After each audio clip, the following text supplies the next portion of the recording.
Hello, my name is Jamie Bland. That's right, I'm your girl, Jamie Bland. I am a youth specialist and life coach.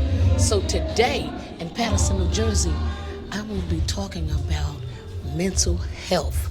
I will speak to you on so many different levels that it's going to tie into everything that's going on in life. But I want you to listen. Everybody out there, get out your own way, because the sky is the limit. This is Jamie Bland. Peace. So good afternoon, you know? Yes, it is. Good afternoon. Thank you for joining us for this session. My name is Palaska Ramirez. I am the founder and executive director of Generation Fearless. We're a nonprofit dedicated to supporting first-generation women across all stages, so first-generation American, college grads, professionals, and we focus on emotional wellness, professional development, and financial wellness. So we have a fabulous panel today where we're talking about mental health, and I'll give them the opportunity to introduce themselves. I'm Jasmine Bland. I'm a part of the Jumpstart Community Training and Service Program. I also run the JAZZ program, that's Juvenile Alcohol, Sex, and Drug Addiction Program. This is my mom. I'm going to let her introduce herself. You could act like we were sisters. I could have been your oldest. You know I try to be young. So my name is Jamie Bland, and I'm the executive director, actually the CEO of the Jumpstart Community Training Program.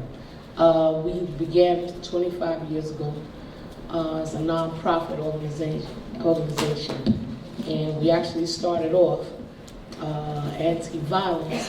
We had the people from probation coming in that were on bracelets by way of the probation department.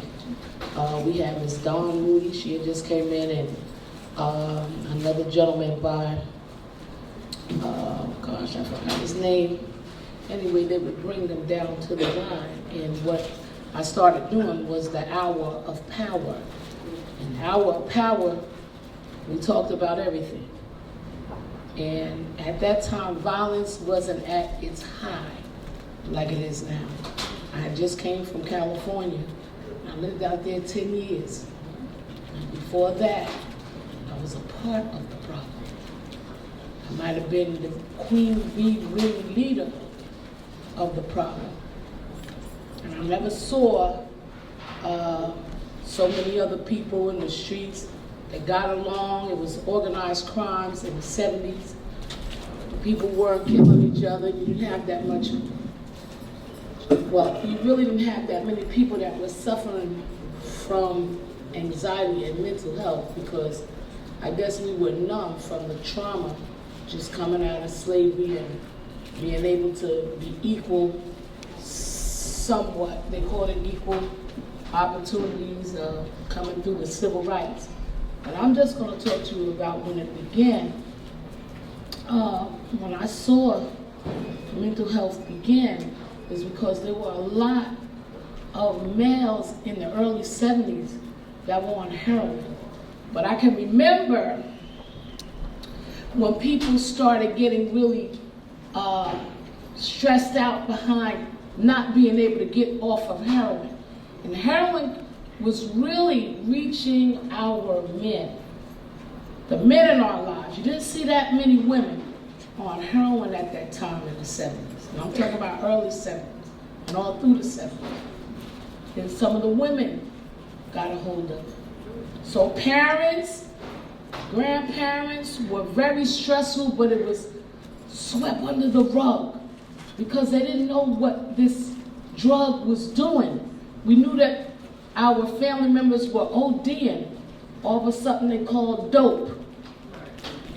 You didn't say heroin and all, you say he on dope. We watched them nod. We watched them play a lot of chess. And we watched them sing doo-wop on the corner. Ba-ba-bo-boo. Shoo up, shoo up. So, I mean, we looked at them like they were out the way. It wasn't bothering nobody, you know. But it was a struggle for them to get off of that heroin. They started stealing. They started, if they didn't get it, they would go into convulsions and some would die. Some of that dope was so good they would OD. And you had parents, you had children, siblings, such as myself, that couldn't understand it. But I watched my brother, who's 13 years older than me now, he will be in his 70s somewhere, but he's dead. He died in 1982.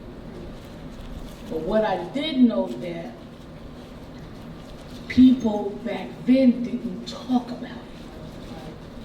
You couldn't just go to psychiatrists like that, because you didn't even want your neighbors to know that your child was hooked up on this heroin. Then when them 80s, late 70s and them 80s came in, the females stuck on that crack. That crack came in like a batarang. So now the grandmothers, they started raising the children. The grandmothers were already suffering from probably their sons on heroin. Now their daughters prostituting to get that crack. Now you got these kids, they sitting on the steps raising themselves because, you know, grandma depressed. Grandma barely, she got to raise another second set of children. That's a hard job. That's a hard job. You're getting old, trying to figure it out, because you already was poverty stricken from the 70s. So you don't have no money. Your kids on dope. If they're not on dope, they prostitute. If they're not prostituting, well, you already know they stealing, because they got to feed this disease. This new thing here talking about, oh, it's back then it was mostly black people. Now the black woman, a black man, a white woman, Hispanic woman, Chinese woman that's taking care of their household, staying away from that street activity, being humble, worshiping that God. Ain't but one God, and is alive. Some people call him Allah. Those are women and men. Just black women, Hispanic woman, that's what you are. I'm saying I started you from the 70s, brought you to what happened and started happening in the 80s, so that I can get you to understand. And not to cut you off, today it's the same thing. We just got Molly, we got It's the mindset. But let me say this, Jasmine, before you cut me off, because I want them to know where that mindset began in them early 70s. I watched it. It's the same mindset. Now what happens is you have anxiety because all of those drugs that heroin that plagued the community in the 70s, that crack that came in the 80s, now again, Jasmine said it's more drugs now. So that's where all this anxiety and the depression already extended from your household, your parents, your lifestyles. Everybody sitting in here just wasn't born with a silver spoon. So it's almost, I'm just saying, generation to generation. But not everybody went through this. And the ones that didn't go through this, these were the ones that were still traumatized by their neighbor or by the people that they love. So it was a chain reaction. Are y'all following me? So I give you the history of mental health so that you just don't think that just happened today. I've been traumatized in the 70s, watching my brother and his friends shoot dope and OD, and my grandmother having to come to the house. But what I understood when it got into the 90s was that it was all wrong. Drugs was just totally wrong. It wasn't something that you had at that time. They thought it was going to be a suppression because people were poverty stricken. So you look for ways. You ever feel like, oh, I'm going to go out and have a drink with my friends. So you want to go out, you want to get a drink, you want to get a smoke or whatever, and you get worse. Because by the time you get that third drink, now you're ready to cry. It's something that When that fifth drink comes, now you're ready to fight. When that sixth one, it's time for your friends to carry you out the building. Okay, because the ignorance really set in. But you went just to get a drink, thinking you're going to suppress all this, take this depression away, take away your emotions and your feelings. Because in the 70s, we weren't taught to go see a psychiatrist. We didn't see any of that going on. It was too easy because drugs were very accessible to the community. If we can just I'm sorry, not to interrupt, just so we can get to some of the questions. questions. So let me just cut it off, and then I don't have to say anything but because when I talk to y'all, did y'all just get a history? Yes. And can y'all relate to this? Yes. Was my time wasting your brain here? Because I know it's not. I know what I'm talking about because I lived it. Right. Thank you. Thank you. I just want to kind of augment a little bit with what Jamie was talking about. And my background is from a historical perspective.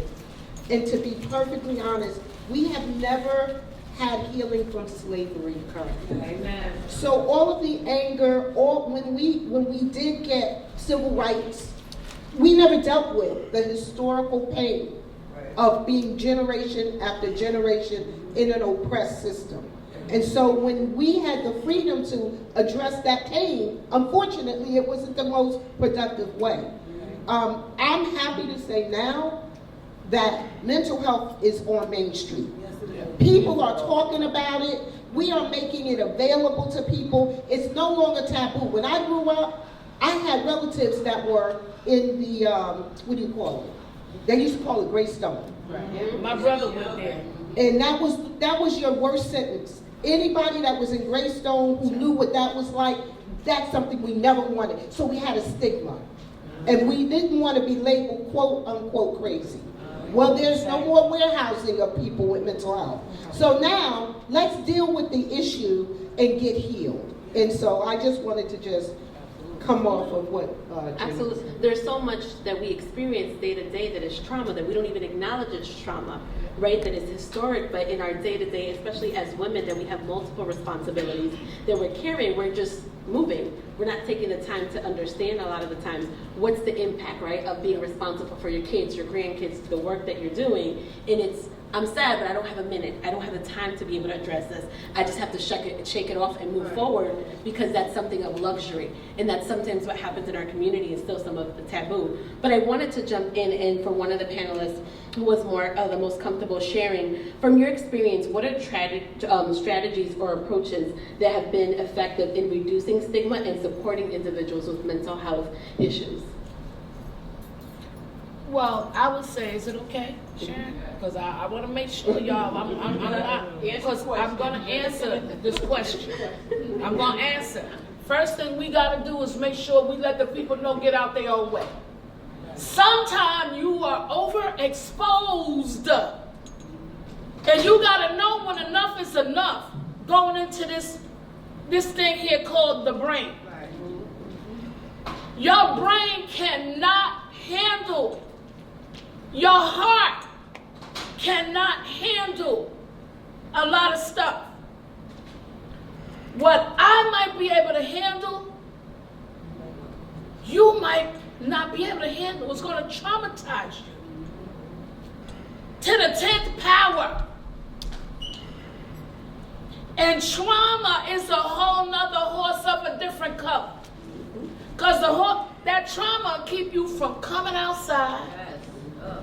Will scare you from being close to anybody, and you might need to speak to somebody. You don't want to talk to nobody. Don't be scared to deal with that trauma. You have to face that trauma. Those are different ways to overcome those things. A lot of times we feel like, okay, I don't want to deal with that trauma right now because of the pain that it may bring, or those feelings and emotions that you don't feel like going through, but eventually you will have to deal with that. It's going to either boil up to where it comes out in a ball of rage or frustration, fire, or violence. But you don't want that to happen, so we have to stop saying, I'm not going to do it, I'm good, I'm okay. Because we're not really okay, that's just what you call a mask. We mask it in many different ways, especially with the drugs, like she was saying. You mask those things instead of going to seek out the right help. You mask it. It's easier to mask everything, and it's more affordable too for a lot of people. And I also think we underestimate the pain of grief. Any of us who have lost a loved one, maybe had significant loss in our life in any way, it's going to cause trauma. And it's okay to go and talk to someone who can help us unpack those feelings and just emote. Because a lot of us go through trauma and we just pick up and keep it going like nothing ever happened. But guess what? The brain didn't forget what just happened. And so it's really important. Even if you're saying, I didn't react. I just lost my grandmother. I just lost my mother, my husband, but I feel fine. You think you feel fine, but give yourself time to process that loss and go talk to someone. And there's all kinds of resources. I want to make everyone aware you may not or may know about Able To. That's a new program here in Patterson. Anybody that's a Patterson resident can get 8 free sessions of virtual therapy. We have recommended it to over 100 and some people. Every single person came back and said, oh my gosh, this was the best thing. And the lovely thing about it is it's virtual. So you don't have to leave your home. You do it in the comfort of wherever you want to do it. And I heard that it is absolutely amazing. So we're happy to share that resource, and it's available to us for free. Can I say something? And so she has a question, and then you can say something. You have a question, and then. So I hear you guys talking about the trauma. I heard the young man in the auditorium talk about the trauma. I understand the trauma of death, of violence, but what else are we labeling as trauma? As teachers, and we're here as guests from another city, right? And as teachers in a school in Newark, and I want to say, what are some of the other traumas that we're talking about? And could you share it with us as women, as mothers, as educators, as social workers? What are some of the other traumas that we're alluding to? Okay, so of course, I'm probably like a little bit younger than these ladies. So traumas, as you said, you're a school teacher. Traumas in schools is like a lot of kids don't know that they're being abused, sexually abused in these schools by teachers. That's a trauma too, and that people don't talk about. And we grow through that stuff, and we've never said anything to mom because it's like, oh, okay, we feel like we've grown, we're strong enough to deal with what just happened from a teacher, from someone that shouldn't have approached us in a certain type of manner or way. That is a lot. That's a common trauma, and it's happening a lot. And now we're seeing it more on social media and news outlets because of social media. It's starting to be with that. It's starting to be. We're seeing it more now. That trauma per se. It's a little more popular. So just to give you an example of some traumas that I've experienced, and I didn't realize it was trauma, right? So, for instance, I saw someone get hit by a car, right? Get killed by a car.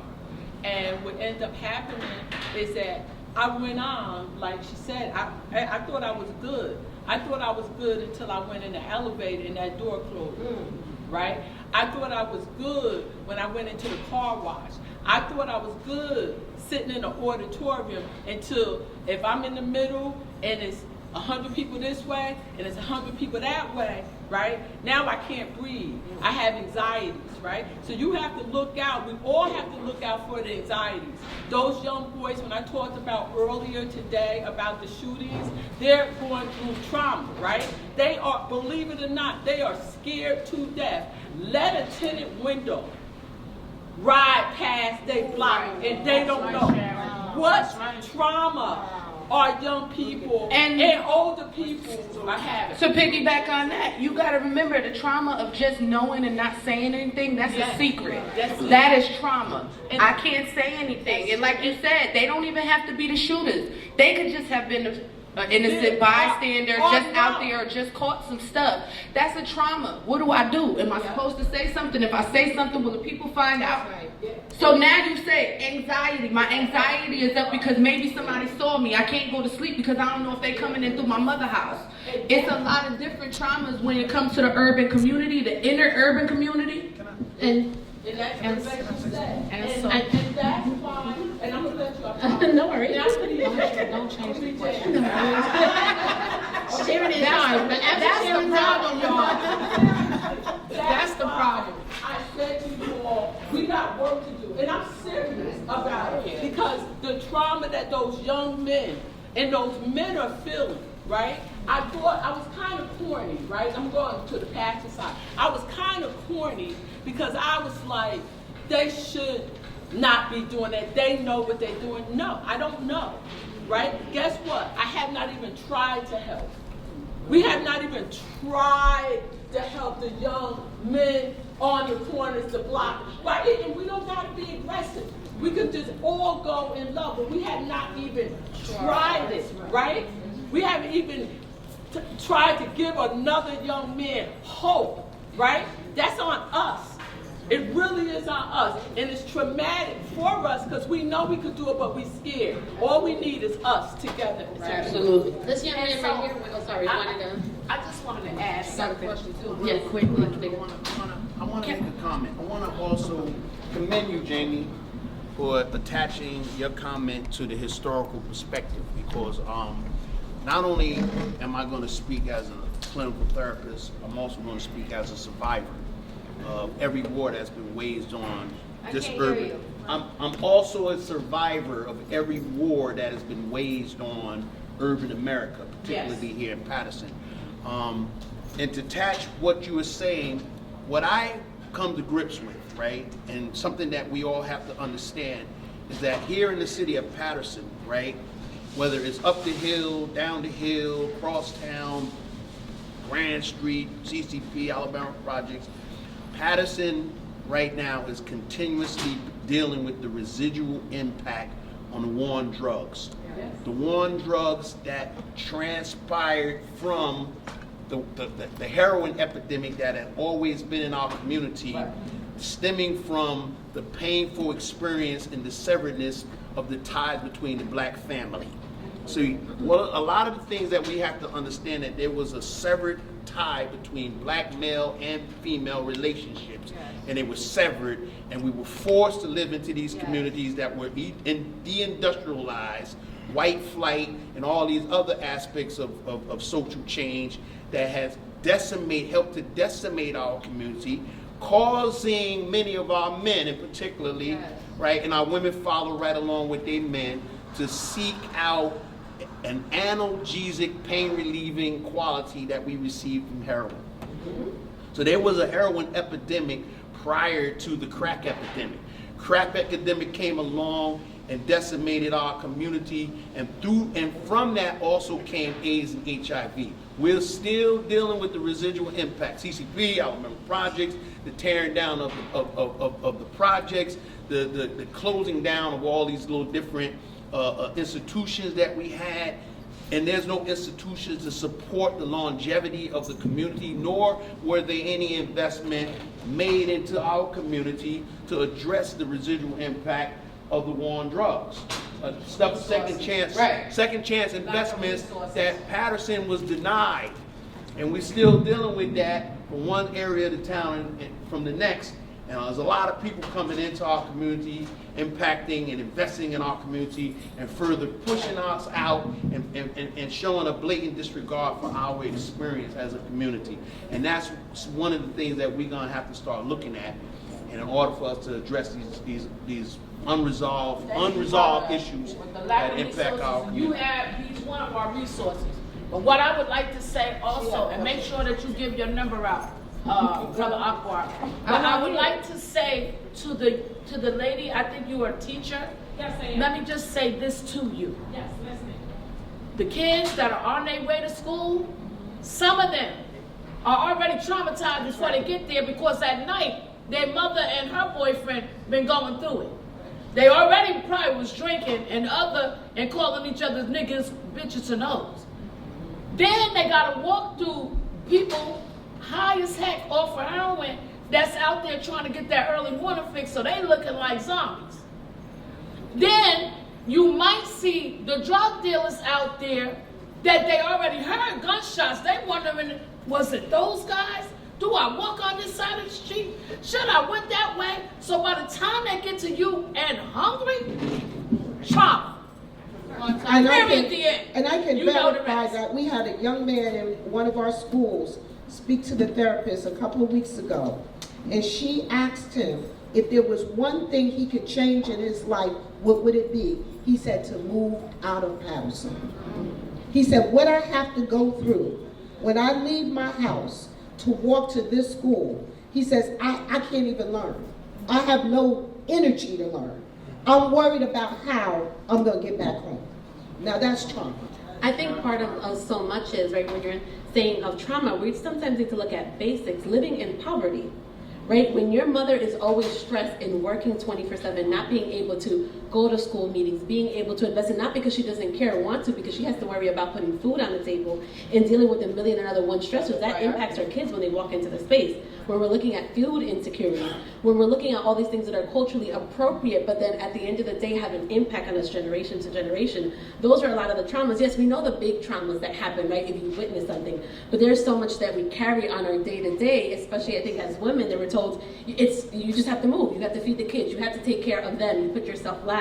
And those are, I think, a lot of the traumas that come in and sneak in as anxiety, as depression, and all these other things that we don't have the time, right? And I put that in quotes because we need to make time for ourselves. We can't pour from an empty cup, right? So we need to make sure to take time, whether that is 15 minutes in the car, whether that is being something, because sometimes we don't have the luxury when they talk about mental health and going and doing certain things. Sometimes we don't have the money, the time, or who's going to be able to do these things. But can you take 15 minutes in your car? Can you take an extra long shower? Can somebody watch your kids for a little bit just so you can go to a service? What are the things that are going to ground you in the reality of all of this, using the virtual mental health services available? And I'll make my number available so if anybody wants access to that. If there's any college students in the space, UWell is a program now from the state of New Jersey that college students, as long as they log in with a university email, will have access to virtual mental health services for the next 3 years for free. So it's looking at all the different resources that are available within our community in order to make the shift, because it impacts us, but it impacts our children and our grandchildren. So we're looking to make a change. It's small things. By those 15 minutes in the car may mean nothing, but you're not going to go back in the house and yell. Right? You're going to watch your words a little bit, and that impacts your child and how they go to school. So sometimes we're looking at this big solution, but sometimes it's just, can I be grounded in who I am as a woman today, and the million responsibilities that are not going to go away? Can I be okay right now and walk in and give the love that they deserve? But sometimes I can't because everything is pulling. But we were told to stop. So thank you for joining us. We wish we had more time to be able to discuss more. Can I say one last thing in closing, and this is very short. I don't want y'all to come here and not say, so where do we go from here? What I need y'all to do is stay away from people, places, and things that you already know, okay? Y'all know what's your trigger. You already know what's gonna cause you to go home and take out certain stuff on your kids or not be able to function for the rest of the week because you've been here or you was talking to her or him. So whatever you feel is your trigger, get out your way. Cause it's nothing in the Bible, in the Holy Quran, that says that you have to take mental, physical, verbal abuse. Do you understand that? I need you to work on being more comfortable in your own skin. Not her skin, not his skin. It's about you. Thank you and God bless you. Oh, just so you know, the phone number, if you want access, just dial 973-278. 973-278-0220. When they pick up, say able to, and they'll get you connected. And for Jumpstart, your young people, 973-278-0220. 0220 and say, I want to hear more about enrollment in Able To. ABLETO, Able To. The food trucks will not be available until 4 p.m. Sharon told me to share with you all. And I'll be here if you guys have any young people you need some work on. Teddy Martinez and I are here. The jazz program, Carolyn McCool, let me know. Or if you need any help with anything. We the same, we twins. Look, 10 and 10. Just give y'all the top 10 and 10. You know, Thanks for having me, guys. no, please, thank y'all. Yep, anytime you need me, let me know. I will. But they get a wealth of knowledge from us. And you know, our boss said he commend me for going there. Oh, Because you know, I had you went all the way there. You went. I did not. I ain't even. Every problem